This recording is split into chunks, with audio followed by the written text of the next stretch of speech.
La mayoría de los participantes no tuvieron problemas para encontrar ayuda y sacar los coches de las zanjas y de la nieve, pero algunos granjeros del estado de Nueva York no tenían mucha simpatía por los automóviles, en parte porque el ruido y la velocidad a la que iban ponían nerviosos a sus caballos cuando pasaban cerca de ellos.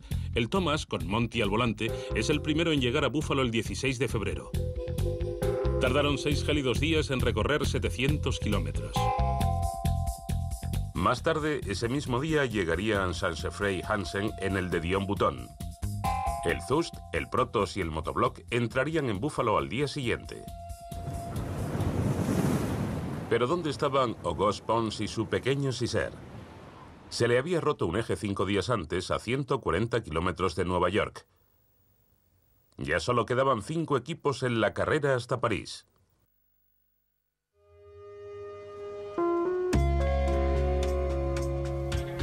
En Buffalo, los 5 equipos realizaron las reparaciones necesarias.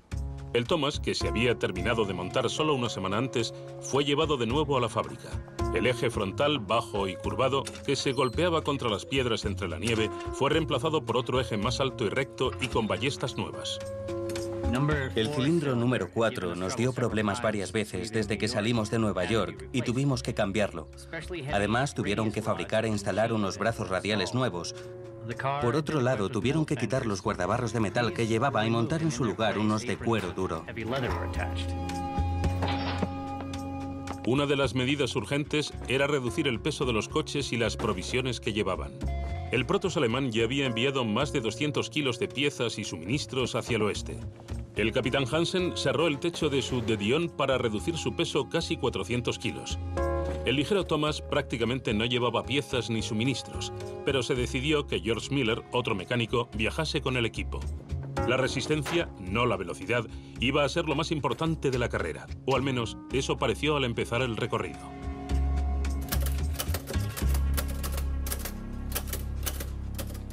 La competición de velocidad ha empezado realmente hoy, tras los malentendidos de ayer en Buffalo.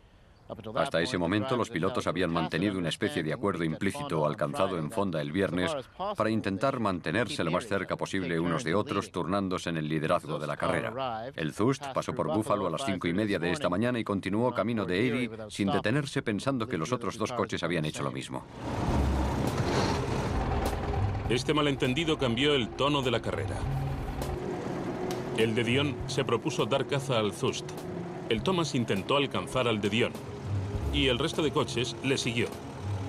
Ya sería el anochecer cuando el Thomas alcanzó al de Dion y al Zust. Ahora ya no se dudaba de que los participantes estaban compitiendo. El primer coche que llegase a París sería el ganador. Pero aún tenían que atravesar el resto de Norteamérica y para ello necesitarían dejar atrás nieve, nieve y más nieve. Me hubiera gustado llegar a Chicago mañana, pero me temo que nos lo va a impedir la ventisca.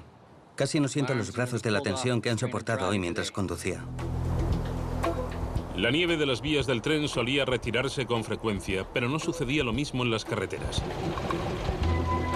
Aunque conducir por las vías del tren podía considerarse una infracción de las normas, no parecía haber otra forma de llegar hasta Chicago.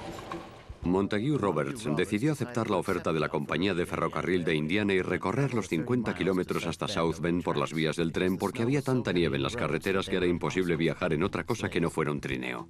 El equipo italiano pide a la compañía de ferrocarril que le conceda el mismo privilegio que al Thomas Flyer. Pero se le deniega, aclarándole que el Thomas será el único equipo al que permitan usar las vías. Los italianos, como era de esperar, están furiosos.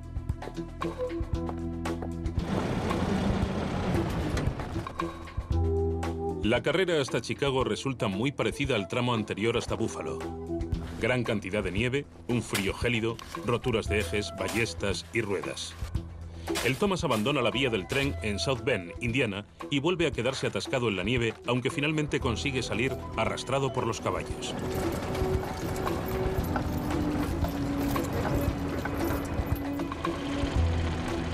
El Protos tiene problemas en Elkhart y se ve forzado a esperar a que lleguen las piezas. El Motobloc anda un poco rezagado en Wauwaka, donde les han robado todo el equipo, incluidas las cámaras y las herramientas. El Zust y el de Dion han corrido mejor suerte. En Chicago, mientras los coches se limpian y ponen a punto, los participantes disfrutan de cenas organizadas en su honor.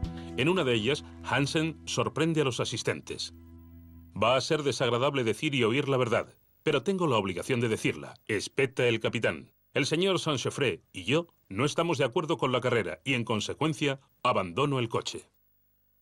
La relación entre Hansen y Saint-Chaffré no sería el único conflicto que afloraría en Chicago. Al parecer también hubo discusiones acaloradas en relación con las normas de la carrera y en especial al uso de las vías del tren. Saint-Chaffré dijo que el de Dion se atendría a las normas de la carrera Nueva York-París publicadas en Le Matin de París, que todos los participantes debían llegar lo más al oeste posible antes del 5 de marzo, y entonces subir los coches al ferrocarril en dirección a Seattle con el fin de embarcar rumbo a Valdez el 10 de marzo. Montague Roberts dijo anoche que el Thomas continuaría por carretera hasta San Francisco con independencia de cuándo llegase a este puerto. El Thomas fue el primer coche en salir de Chicago, aunque el Zust y el de Dion le siguieron de cerca. El equipo del Protos tardaría algunos días más en llegar a Chicago. Aún estaban esperando en Elkhart, Indiana, a que les llegaran algunas piezas, pero los problemas relacionados con las normas aún no se habían resuelto, y los franceses e italianos decidieron presentar una queja a la carrera. Los abajo firmantes de la carrera de automóviles Nueva York-París redactamos la presente queja para protestar por las acciones del coche Thomas. El equipo del Thomas había modificado el coche en la fábrica de Buffalo. Usaron caballos para arrastrarlo y se aprovecharon de las vías del ferrocarril de Indiana. De hecho, todas las acusaciones eran reales, pero las normas de la carrera eran imprecisas desde el principio y seguían sin aclararse. He participado en muchas carreras y créanme, no conozco ninguna en la que no se hayan presentado quejas contra el vencedor. Yo comprendí perfectamente las condiciones establecidas al principio en Nueva York, aceptadas por todos los participantes extranjeros, y las estoy siguiendo al pie de la letra. Koppen y su Protos llegan por fin a Chicago, pero vuelve a tener problemas. Knapp y Maas quieren abandonar la carrera. Knapp y Maas no eran pilotos contratados, sino ingenieros particulares que habían corrido ellos mismos con los gastos de la carrera. Y estaban siempre con el coche. Lo conducían y lo reparaban. En la prensa y en la opinión pública se decía que los dos ingenieros eran unos pilotos a los que se había contratado. Por esta razón, los ingenieros se sintieron degradados. Es difícil saber si se podía haber evitado esta situación. Si yo insistía en continuar la carrera, ellos abandonaban. Pero si por el contrario no conseguía encontrar ayuda de ninguna persona y decidía arrojar la toalla, los dos habrían continuado la carrera sin mí. Knapp y Maas dejaron la carrera y volvieron a Berlín. Koppen encontró a un nuevo conductor en Chicago, un piloto alemán. Koppen contrató a Owen Schneider después de asegurarse de que fuera relevado de sus obligaciones militares en Alemania. Y el 5 de marzo se producirían nuevos cambios en las normas. Usage of railway to Seattle not permitted on March 5th. Cars must go to San Francisco on their own efforts. Hasta ahora no importaba cuánto hubiésemos avanzado por Estados Unidos, porque todos debíamos estar en Seattle el 5 de marzo para embarcarnos juntos rumbo a Alaska. Hasta ahora había sido una prueba de resistencia. De repente se convertía en una carrera de verdad. La mayor carrera de coches estaba siendo brutal y agotadora para los pilotos y sus máquinas.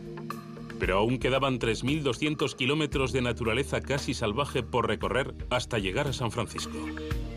Los equipos entraban en nuevos territorios con nuevos desafíos. El primer coche que llegase a San Francisco conservaría su ventaja para el resto de la carrera. 29 de febrero, Cedar Rapids. Los libros de ruta repartidos a los participantes proporcionan los nombres de las ciudades y las distancias que los separan, pero no describen el estado de los caminos, y los mapas de rutas desde Chicago a San Francisco son inexistentes. En las granjas suelen dar indicaciones correctas, pero la dificultad estriba en encontrar al granjero. 2 de marzo. El Thomas estaba en Logan, el Zust en Ames, el de Dion en Cedar Rapids, el motoblog en Chicago y el Protoss en Chesterton. En el oeste americano la cuestión era reparar los automóviles con la mayor rapidez posible. Tras la nieve, llegó el barro. Indiana es un estado extraño. Todo lo que compras cuesta $5. En un lugar tuvimos que alquilar 2 caballos para sacar el coche. Nos costó $5. En otro lugar alquilamos un caballo y también fueron $5. Pero la gente nos recibió con mucha alegría y nos trataron como a caballeros. Así que no podemos quejarnos.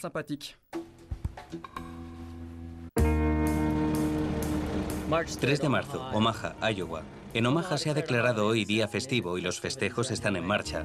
El capitán Haas Hansen se ha reunido con nosotros en Omaha y ha disfrutado de su primer paseo en el coche americano. Me ha alegrado mucho de ver al capitán sacando y ondeando orgullosamente su bandera estadounidense de seda. Aunque el equipo americano había votado en contra del uso de las vías del tren en Nueva York, después las habían usado en Indiana.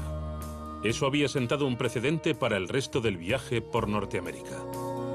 Si hubiesen circulado por las vías habrían quedado descalificados. Las normas lo prohibían específicamente.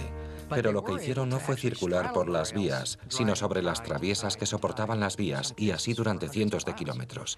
Y hay que tener en cuenta que en aquella época las vías no tenían balastada la capa de grava entre las traviesas.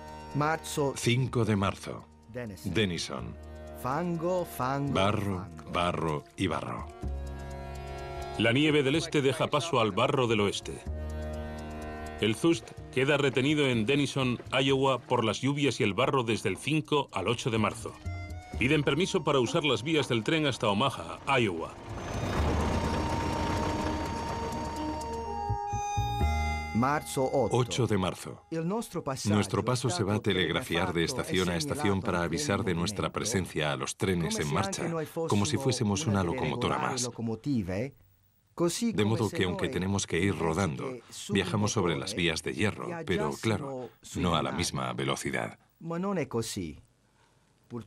Tanto el Thomas como el Zust se aprovecharon de las vías del tren, pero Köppen, al volante del Protoss, lo consideró una violación del espíritu de la carrera. El Protoss y el motobloc tenían además otro problema acuciante que solucionar: los recambios.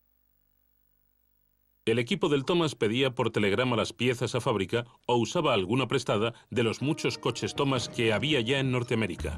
Pero las piezas de los coches europeos debían volver a enviarse desde la ciudad a la que llegaban, en muchos casos a muchos kilómetros de distancia. Köppen estaba especialmente preocupado por los neumáticos del Protoss. Era el cuarto neumático que perdía desde Chicago. Este problema era alarmante porque había pedido que me enviaran los neumáticos de repuesto a Omaha, y ya estábamos a más de 300 kilómetros de allí. El Thomas Flyer lidera la carrera cerca de Cheyenne, Wyoming. El Zust italiano está detenido en Paxton, Nebraska, esperando un nuevo árbol de transmisión. El de Dion francés llega a Omaha, Iowa, y el Protoss alemán está en Ames, Iowa. El motobloc francés había tenido graves problemas mecánicos y estaba siendo transportado por tren hasta San Francisco. Para Goddard y el motobloc ya se había terminado la carrera.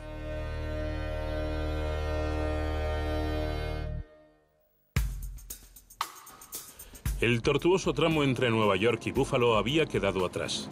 Los participantes se habían enfrentado a ventiscas con 3 metros de nieve, barro hasta los ejes, roturas de bastidor y en general a la mala suerte. Aunque en el oeste americano las carreteras eran peores, ya no sufrían el rigor invernal del este. El 8 de marzo, el Thomas llegó a Cheyenne, Wyoming, la puerta de entrada al salvaje oeste.